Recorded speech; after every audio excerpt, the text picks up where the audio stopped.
You have spent your entire life around yourself. Every thought you've ever had, every emotion, every choice, every regret, every quiet 3 a.m. moment when you couldn't sleep, you were there for all of it. And yet, if someone asked you right now, who are you, really? Not your job, not your relationships, not the roles you play. Who are you underneath all of that? Would you actually know how to answer? Most people spend their entire lives reacting to the world without ever truly meeting themselves. They know their preferences, their habits, their history, but they have never actually sat down and asked the one question that changes everything. Carl Jung devoted his entire life's work to exactly this question. And what he discovered was that self-knowledge isn't something you stumble into by accident. It is a method, a structured, repeatable process that anyone can learn, and most people simply never have.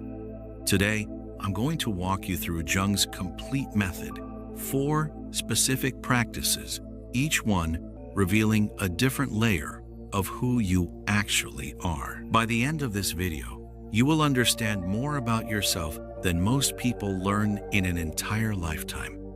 Stay with me until the end, because the final practice is the one Jung considered the most important of all.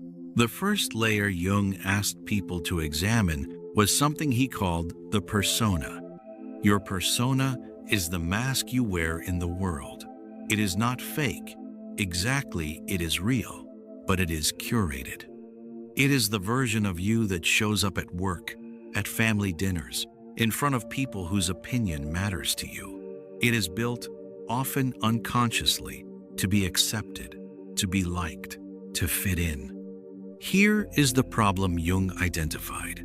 Most people become so identified with their persona that they forget it is a mask at all. They believe the role is the whole truth.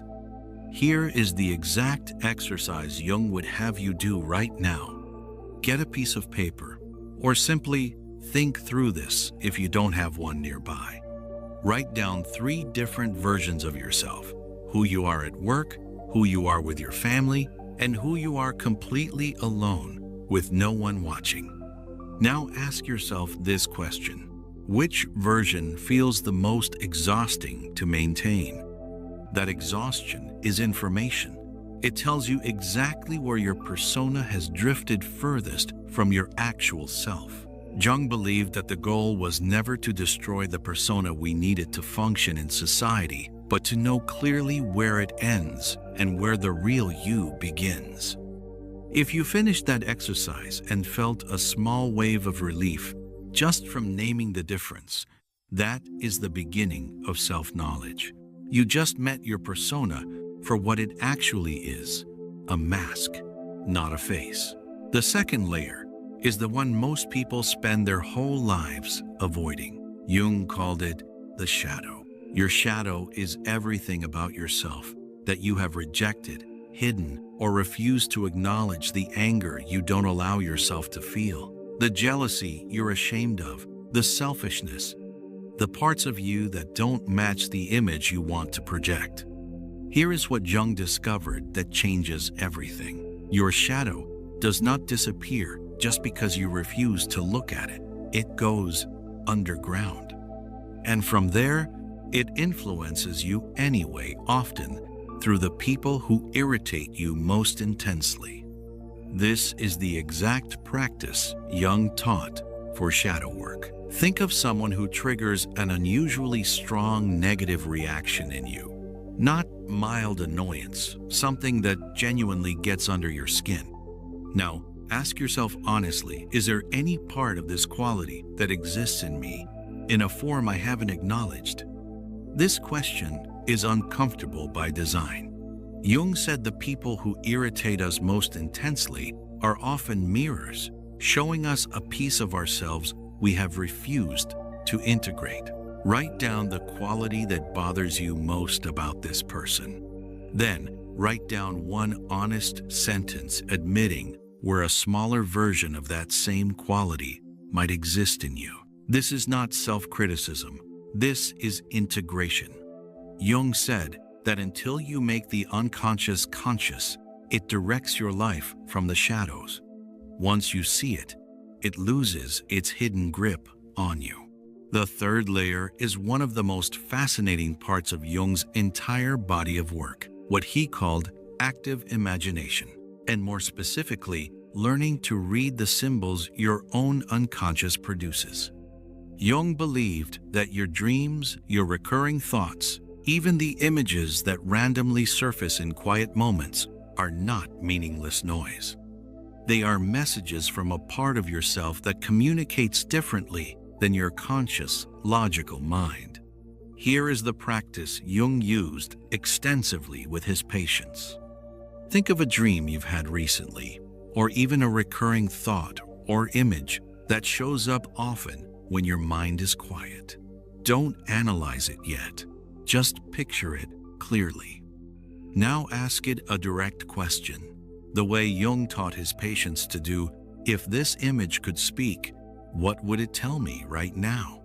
Let yourself sit with whatever answer arises, even if it feels strange or illogical. Jung said, the unconscious does not speak the language of logic. It speaks the language of symbol and feeling. Write down whatever comes to you without editing it for whether it makes sense. Over time, patterns will emerge, recurring symbols, recurring feelings. These are not random. They are your unconscious, consistently trying to communicate something your conscious mind has been too busy to hear. This single practice, done regularly, is one of the most direct paths Jung ever offered into genuine self-understanding. This is the practice Jung considered the most important of all. He called it individuation, the lifelong process of becoming fully, consciously yourself. Individuation is not about becoming someone new. It is about integrating everything you've discovered, your persona, your shadow, your symbols, into one coherent whole. It is the difference between living in fragments and living as a complete person. Jung said most people go their entire lives only ever showing the world their persona, never confronting their shadow, never listening to their symbols. They live, in his words, an unlived life, a life directed from the outside in rather than from the inside out. Here is the practice for this final, most important pillar. Ask yourself this single question and answer it as honestly as you possibly can. If no one was watching and no one's approval mattered, what would I actually choose right now in this season of my life? Not what you should choose, not what looks responsible or impressive to others, what you would genuinely, authentically choose. Write that answer down and then ask one more question. What is the smallest possible step I could take today that moves me even slightly closer to that answer? Jung believed individuation happens through thousands of small, honest choices, not one dramatic transformation. Every time you choose your authentic answer over your persona's answer, you become a little more whole. This is what self-knowledge is actually for. Not just understanding yourself intellectually, but using that understanding to live differently, more honestly, more completely, more like the person you actually are, underneath everything you've shown the world. So now you have Jung's complete method.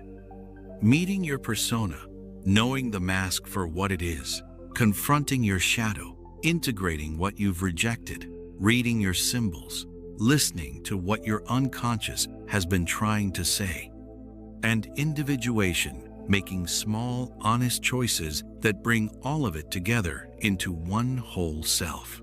This is not a one-time exercise.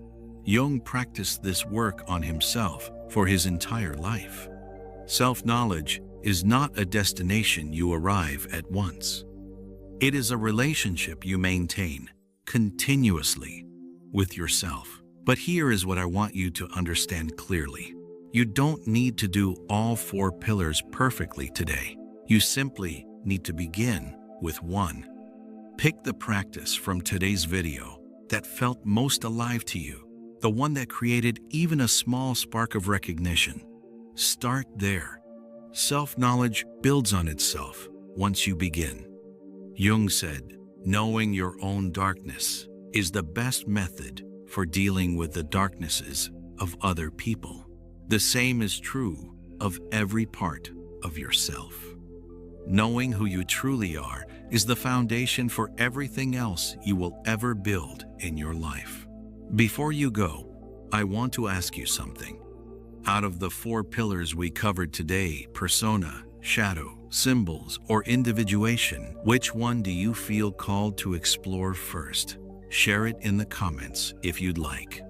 I read every single one, and I genuinely love to know where you're starting.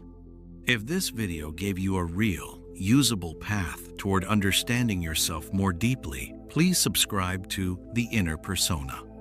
Every week, we explore the psychology of healing, awareness, and self-discovery through the complete wisdom of Carl Jung.